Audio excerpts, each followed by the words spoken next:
let us all do we can to build a better future. So there's been an ongoing attack against Rumble by a lot of people who are upset with the situation with Russell Brand. Again, as it stands right now, there are 4 accusers who were part of that Channel 4 documentary video, that investigation piece against him. Now, I've made it very clear where I stand on this. And I've said this consistently throughout all the videos. Innocent until proven guilty, and I believe Russell Brand is innocent. The setup of this entire situation against him has been extremely suspicious. And last week on Friday, or at least I believe on, Friday it was when Russell Brand made an announcement that he returning back to social media to do his show Monday, which was yesterday. So now as it stands, he has come out. Jimmy Dore, Chicago's very own, was his first guest to be on the show, where they talked about online censorship. So before we talk about what the discussion that Russell Brand and Jimmy Dore had, and I'm just going to be playing just 2 highlight videos from it, I first want to bring up Glenn Greenwald, who talks about the, dangerous attempt from both establishment media and government officials in regards to trying to regulate and subject Rumble to their point of view. Now, Rumble, as we've covered in a previous segment, stated that they would not comply with the UK government in regards to demonetizing Russell Brand's account. Again, YouTube's reasons have been completely suspicious and incorrect. So these are accusations, these are allegations against Russell Brand. Internet mob mentality had its time in 2016, and it must pass away. It's long overdue. But I want to bring up this video here in question because, again, this has to deal with Glenn Greenwald's analysis in regard to what they're doing to Rumble. So let's play this video here, or what they're trying to do to Rumble. Although we've been long expecting and warning that Rumble would come under sustained attack if it were really serious about its refusal to bow to this censorship industrial complex, and even though we have been warning that the attacks are likely to be extreme, even we are shocked by how quickly and aggressively this escalation has happened over the last week, and how extreme are the legal threats and other forms of punishment that have already arrived, with almost certainly worse ones on their way. Last week, as we covered at length on Monday Night Show, the comedian, actor, and political commentator Russell Brand was accused through media outlets by 4 anonymous women of various acts of alleged rape, sexual assault, and other types of emotionally controlling behavior. All of these alleged acts took place at least a decade ago, with the most recent one being 2013, 10 years ago. None of the alleged victims filed any police complaint at the time, or as of the time of these media accusations, at least none that we know of. And our argument on Monday was as simple as it was, we thought, self-evident, that nobody should assume the truth of these unproven accusations. Both Brand and his accusers are entitled to full due process, including adversarial scrutiny of the claims, and that no punishments are justifiable against Brand until such an investigation has concluded and a reliable finding of guilt or innocence has issued by a competent judicial body. That's all basic, uncontroversial stuff. Now, to be clear here, according to articles from the BBC, that they are opening up an investigation. However, again, the time frame in regards to, these 4 accusers coming forward, 15, 20 years between their relationship, between when they met Russell Brand and now, is a big red flag to me. I do call into question the fact that so much time has passed. Were they coerced in this? Where do they stand mentally? And plus, in that documentary video that was done by Channel 4, the great dramatic music is being played, and the individuals telling the story are not the accusers, they're actors. If this continues on, well, who else are they going to put on the chopping block? Again, Russell Brand has long since denounced his time in Hollywood. He has done everything he can to improve himself. He's been upfront with his substance abuse, his addictions. And again, folks, due process. It's an important thing we must remember. Everyone is innocent until proven guilty. And I know we all have our opinions. We're entitled to them. But when it comes down to the realm of law, it's not the first time the internet did something terrible to a person based on a witch hunt because of people's feelings. Get over yourself. Your feelings don't matter. My feelings don't matter. Now, we all have opinions. And yes, sometimes we can be very passionate about things. But if we're talking about justice and the rule of law, well, legal proceedings must overtake and have a higher authority over how someone feels posting something on social media. It's just how it is, because all these people want to cancel Russell Brand. Did it ever occur to them that they might be wrong and that maybe these 4 people maybe were coerced into this because other women were reached out to as well? Or so we would have thought. But as we have repeatedly seen, most liberal institutions of power in the West no longer even pretend to affirm basic precepts of due process, just as they barely feign support any longer for foundational concepts of free speech. The day following the emergence of these allegations against Brand in the media, Google's YouTube announced that it was demonetizing all of Russell Brand's future videos and past ones. In other words, denying him the ability to earn a living the way he's been earning a living, producing video content primarily for Rumble, but also for YouTube, without any warning, let alone a hearing of any kind or any adjudication of guilt. In the following days, an absolute caricature of a British elite absurdity, a Tory MP named Dame. Yeah, she does look like a caricature. And look at her. She's holding up her medal. Someone of authority, of royalty, or given a symbol by the king. This is the kind of person you would see like in a science fiction series, like in Hunger Games or something else. She's, I guess this is Great Britain's version of cinema. I'm so sorry, people of Britain, that you have this person. Seriously. We got enough problems with our cinema. Apparently now they're cloning cinemas all over the world. God help us all. Caroline Dinenage, who is also the Baroness Lancaster of Kimbleton. There you see her in all of her aristocratic glory. She wrote to multiple media outlets and to tech platforms, including Rumble and TikTok, demanding that Brand be banned and or demonetized. A government official demanding punishment against a subject of the crown who has never been accused formally of anything, let alone convicted. The Dame also demanded answers to a variety of questions about how Brand is compensated and what plans exist to cut off all of his revenues. Again, all based on not even an accusation brought in court, just ones expressed anonymously by people through the media. Most media outlets and tech platforms predictably, though alarmingly, complied with her demands. Indeed, YouTube did so before she even asked. And I want to pause it here because, again, Glenn Greenwald does a perfect breakdown in regards to just how dangerous and what kind of situation we are all in when it comes down to the internet and social media trying to put the jackboot on our necks.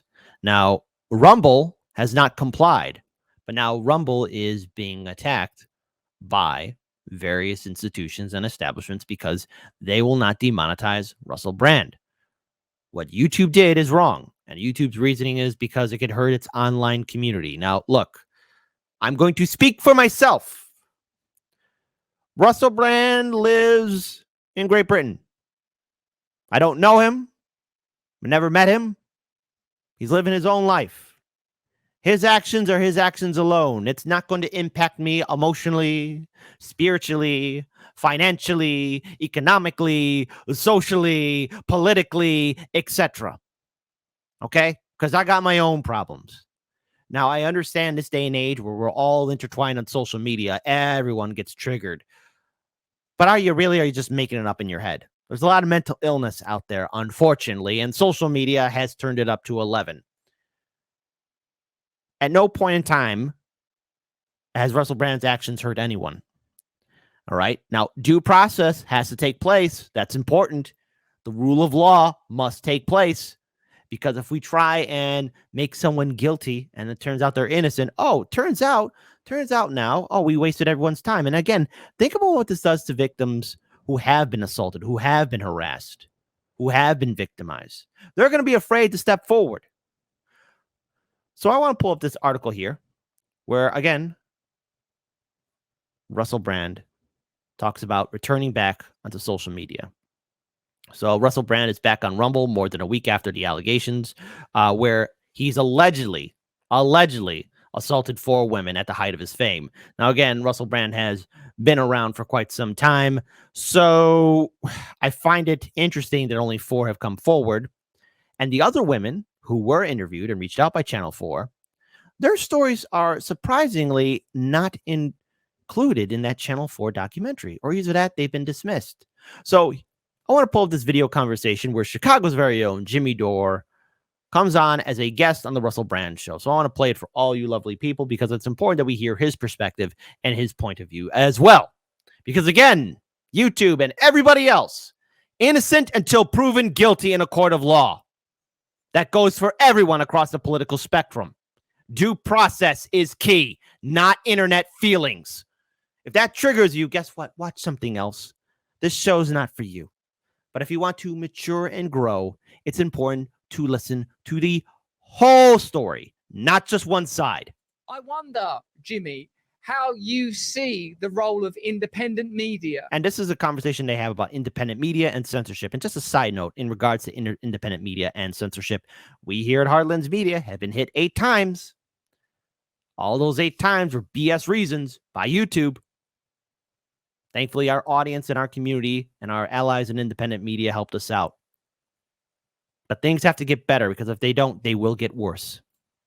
Relating to new independent political movements, and even if those political movements are currently within, in your country, the main parties. I'm talking specifically, I suppose, about Bobby Kennedy, who's emerging out of this pandemic and war period as an authentic voice. And in spite of his surname and the obvious fact that that means to a degree he's a legacy politician, he's creating a lot of hope. He's creating a lot of traction. He's the first political figure, perhaps other than Trump, with Trump's relationship with Twitter, who's been able to gain access to an audience without having to move through the legacy media gatekeepers who seem hell-bent on preventing oppositional voices from uniting and from being amplified. When you talk about revolution, obviously, it seems in 2023, with a militarized police force, with a surveillance state, with anti-protest laws, with the increasing ability of governments to switch off money supply, to shut off your tech, to shut off your ability to communicate, that the type of revolution that we're discussing would have to have a very different flavor and would perhaps have to coalesce around political figures that are willing to carry that burden. Do you think it is a revolution that requires leaders? Do you think it is a revolution that's happening at the level of the nation? Do you think it's a revolution that by its nature has to include a significant portion of the population? And if so, what do you think is going to be the significance of relationships between independent media, particularly if independent media is under attack, and independent political voices? How are these new nexuses or nexi to be formed? And do you see that formation taking place yet, Jimmy? Well, I do. I think Bobby Kennedy, as his almost entire campaign is being run in alternative independent media. He's going around the mainstream news media, and he's going directly to the people. He's going through podcasts. And so, of course, they have to demonize those podcasts. I just saw the governor of California, Gavin Newsom, said he's worried because his son is listening to Joe Rogan. And I'm like, yeah, well, guess what? Joe Rogan didn't lie to his kid about the Ukraine war, about the truckers, about COVID, mandates, vaccines, lockdowns. Guess who did? Gavin Newsom did, and the establishment. This idea that the corporate news and the government officials put forward that somehow we're at risk, imperiled by independent media spreading misinformation. Well, I'm here to tell you, we all know that the number one spreader of misinformation and lies is the government. The second is the corporate media. And third is everybody else. And it's a distant third. And now I want to be very clear because I want to stop here for a second here.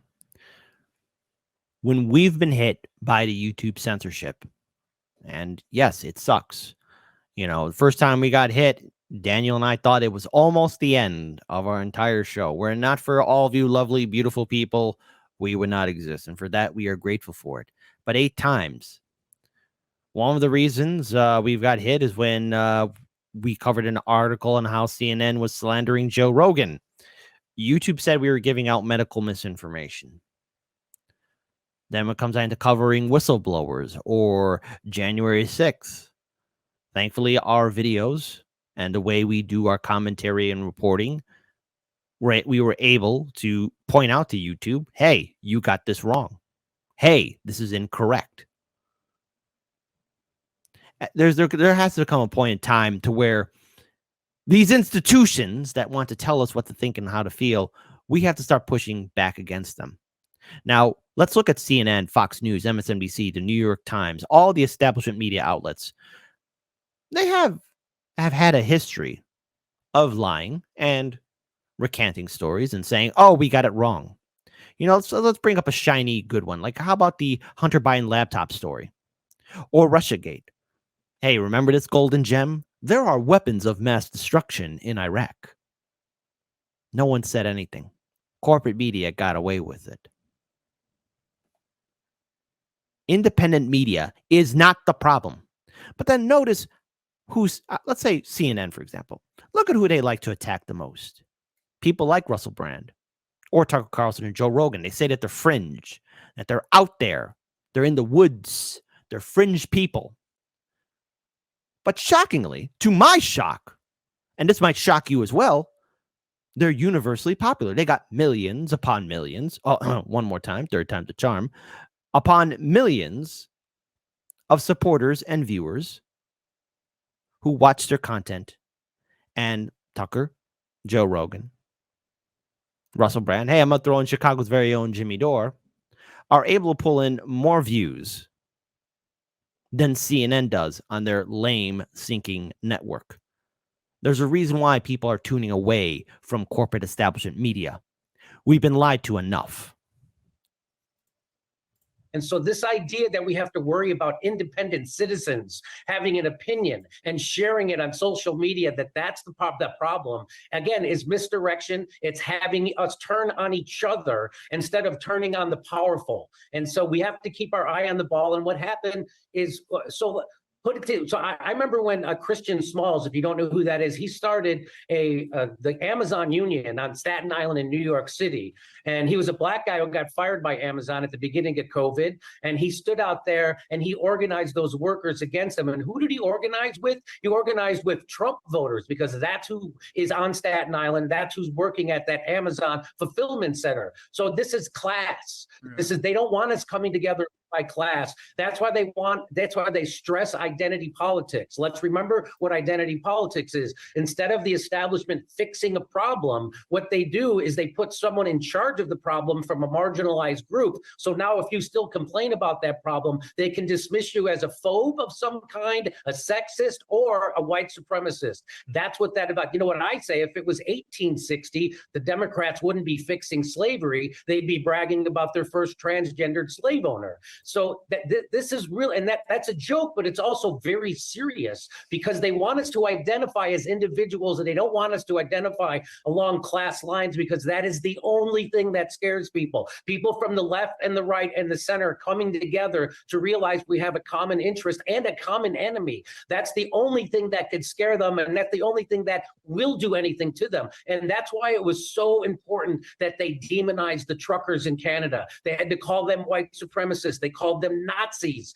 And by the way, the truckers in Canada were vaccinated at a higher rate than the general population. They weren't protesting medicine. They were protesting bullshit authoritarianism. And they were right, and they were freedom fighters. But in the United States, our corporate media so propagandizes us that we can't tell the difference between a freedom fighter and a Nazi. We look at the truck. Case in point, what happened in Canada.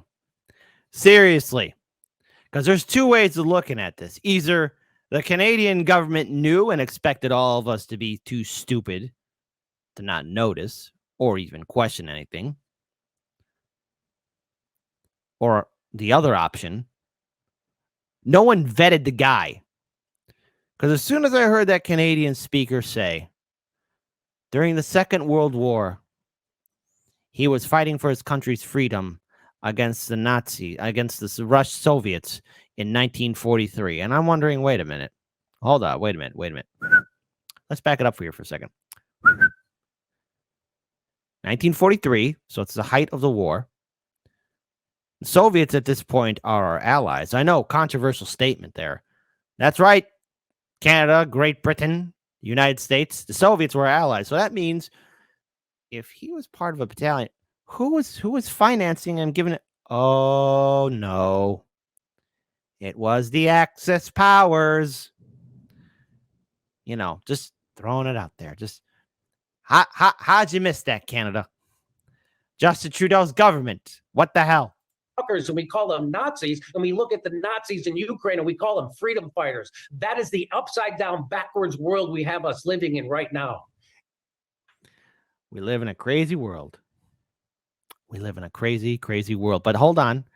Let's find out really more about this, because again, it's important that we hear why we need to break away from the establishment system. Why, more importantly, we have to be critical of the establishment media. Because remember, the journalists, the talent at CNN, at the New York Times, at BSDNC, they're paid a whopping six-figure salary. Hell, some of them are paid a little bit more. It costs a lot of money to lie, but also costs a lot of money to maintain, well, the sedatives needed to get through his lying. Because I've heard some stories about corporate media and these pundits. A lot of them are, addicted to them pills or like to drink a lot. I guess their conscience is eating away at them. Start to appreciate that the population, the public, the citizenry are actually the enemies of the state and their corporate allies. This is becoming clearer and clearer. And it seems to me extraordinary that we've arrived at this point where free speech and ordinary protocols of justice are being bypassed. How have we gotten here, Jimmy? And what dangers does it pose in the coming years? Well, we've gotten here because they have to control the narrative. Before, it was easier for them to control the narrative because they held all the strings to the media. So now that we have media, social media, and things like YouTube, Rumble, that we can actually get our message out to question authority, that's what's dangerous for them. And so they have to control the narrative. They have to censor things that are detrimental to the establishment, because if they can't do that, then they have to start disappearing people. And that's a little harder and it's a little more risky. So right now they can discredit you. Let's just be honest, right? So when Tucker Carlson got fired from Fox News, it wasn't because he was lying. Those people lie on Fox News all the time. They lie on corporate media all the time. They're currently lying to you about COVID, and they're currently lying to you at the top of their lungs about the Ukraine war. Nobody gets fired for that. You get fired for telling the truth. And that's the thing that scares them the most. You don't get in trouble for lying. You get promoted for lying. Look at Rachel Maddow. She did the most Russiagate segments of anybody on television. Mm-hmm. She told people that Russia was going to turn off their heat in the winter. She told them everything, every lie that could possibly be told. Russia's under your bed. Russia put a flat tire, gave you a flat tire. Russia stole your girlfriend. Russia took your $5. Russia used your credit card to buy some stuff off of Amazon. Russia slapped you in your mouth. Russia was talking about you behind your back. Russia had its dog eat your homework. Russia did this. And according to Justin Trudeau, Russian propaganda somehow caused them to have a little freaking Nazi be applauded in Parliament. We'll be talking about that later on in the show, but what the hell? Jesus, Rachel, I know you need the money, but freaking, hey, take it easy. The thirst is real. Told about Russia and Russiagate and Donald Trump, and she got rewarded with a $35 million contract. Isn't that amazing? To tell the truth, you go to jail. To tell a lie, you get $35 million. I know a lot of liberal people who still listen and consume content from people like Rachel Maddow. I weep for them still. Which is $100,000 a day. That's what they pay propagandists to lie. But if you tell the truth, you will be discredited and you will be demonetized for sure. I mean, they control, it's a handful of billionaires that run the world right now. Yeah. And I want to pull up the rest of this video of, again, Glenn Greenwald talking about what's happening to Rumble, because Rumble has so far been the only bastion to refuse to comply with the UK government and corporate media. But Rumble chose a very different course. It publicly and emphatically refused to comply, noting that Brand had never been convicted of any crime, that Rumble is not competent to adjudicate his guilt or innocence, just like it's not competent to adjudicate truth and falsity in our nation's most complex political and scientific debates. And that in all events, Rumble is little more than a free speech platform that permits citizens to speak and express themselves, provided that they abide by the law when doing so. Rumble did not just reject the Baroness's demands, but made clear how dangerous and despotic they viewed her implicit threats as being. And for that defiance, that very public defiance, the British government, the US corporate media, and the British media have launched a full-on assault on Rumble, obviously determined to punish it and make it an example for its refusal to obey the West censorship regime. Articles from liberal outlets like Associated Press instantly appeared proclaiming Rumble, citing, as usual, self-proclaimed disinformation experts, claiming Rumble was a vector of hate speech and dangerous disinformation. British news outlets closely tied to both establishment parties in the UK, the Tories and the Labour Party, which was the Times of London, the first to circulate the accusations against Brand, published an article warning that the nation's new Online Safety Act could be used to banish Rumble from being accessed in the UK altogether. I want to pause here and stop here. So let's absorb all the words that Glenn Greenwald, Jimmy Dore, and Russell Brand were saying to us. When I have said on this show that the censorship is going to get progressively worse, that was at a time when we all saw it. Now, we have been ridiculed about it. We've been told that, oh, you're over-exaggerating this. They would never do this. The media doesn't care. No, the media does care. The government establishment does care because people are no longer listening to their orders. People are getting upset. People are furious at being lied to. And we see it right in front of us. Here in the United States, for example, we're just going to use my country, the United States. We see our government officials doing insider trading. We see our government officials committing crimes. We see our government officials staying in power longer than they should. We see our government officials doing the bidding of Wall Street, big banks, corporations, the top 1%. And no one is demanding any accountability. There is no one to hold our politicians accountable, and yet our politicians expect for us to pay our taxes, to be obedient, and follow their orders.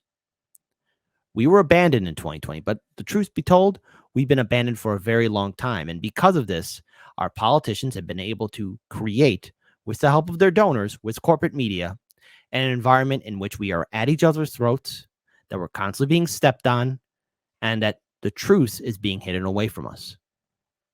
We have every right as sovereign citizens to ask our government what they are doing, and more importantly, telling these jagoffs to step aside. But they don't like that because they expect us to be eating up the neoliberal soup that is presented to us from MSNBC, Fox News, CNN, etc. And so when people like Jimmy Dore, Tucker Carlson, Russell Brand, Glenn Greenwald tell us to look past the lies, we're called extremists. They call us, the people, fringe.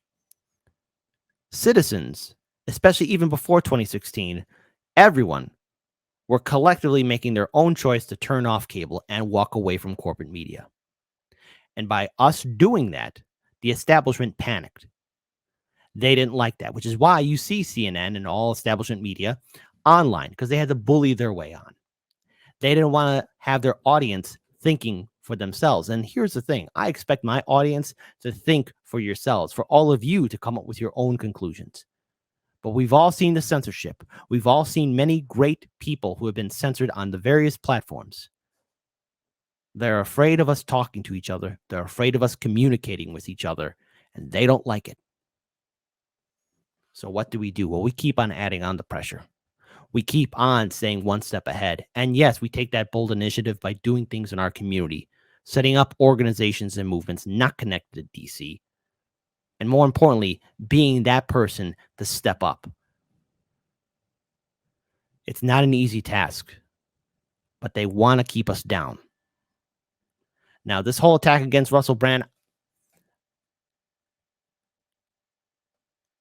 I am fearful of just how far any one of these people in power will go to try and silence this one person. Because if they're going to do that to him, they're going to do that to everyone else. But we've seen that happen to people like Assange. We've seen that happen to so many other whistleblowers. We've seen it happen to so many individuals who are speaking truth to power. Now we have two options: either comply and follow orders or actually keep on fighting. And I'm glad that Russell Brand was able to do his show. And I'm glad to say that he is innocent until proven guilty. Because I believe Russell Brand.